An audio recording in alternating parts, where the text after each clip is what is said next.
2 Peter, chapter 2. But false prophets also arose among the people, as false teachers will also be among you, who will secretly bring in destructive heresies, denying even the master who bought them, bringing on themselves swift destruction. Many will follow their immoral ways, and as a result, the way of the truth will be maligned. In covetousness, they will exploit you with deceptive words, whose sentence now from of old doesn't linger, and their destruction will not slumber. For if God didn't spare angels when they sinned, but cast them down to Tartarus, and committed them to pits of darkness to be reserved for judgment, and didn't spare the ancient world, but preserved Noah with 7 others, a preacher of righteousness, when he brought a flood on the world of the ungodly, and turning the cities of Sodom and Gomorrah into ashes, condemned them to destruction, having made them an example to those who would live in an ungodly way, and delivered righteous Lot, who was very distressed by the lustful life of the wicked. For that righteous man dwelling among them was tormented in his righteous soul from day to day with seeing and hearing lawless deeds. The Lord knows how to deliver the godly out of temptation, and to keep the unrighteous under punishment for the day of judgment, but chiefly those who walk after the flesh in the lust of defilement and despise authority.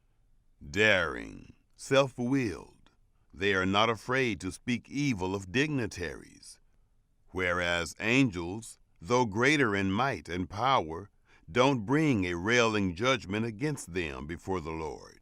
But these, as unreasoning creatures, born natural animals to be taken and destroyed, speaking evil in matters about which they are ignorant, will in their destroying surely be destroyed, receiving the wages of unrighteousness, people who count it pleasure to revel in the daytime, spots and defects, reveling in their deceit while they feast with you, having eyes full of adultery, and who can't cease from sin, enticing unsettled souls, having a heart trained in greed, children of cursing, forsaking the right way, they went astray, having followed the way of Balaam, the son of Beor, who loved the wages of wrongdoing.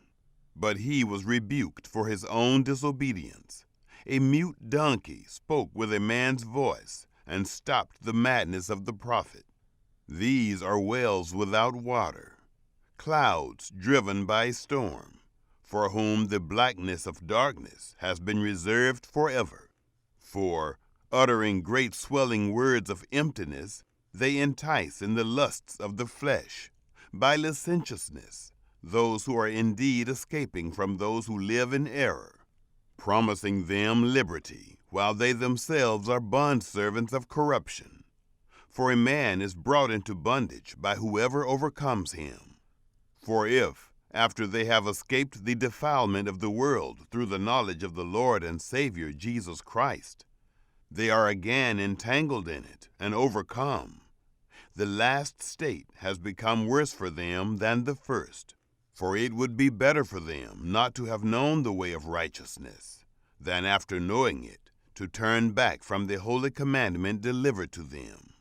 But it has happened to them according to the true proverb, the dog turns to his own vomit again, and the sow that has washed to wallowing in the mire.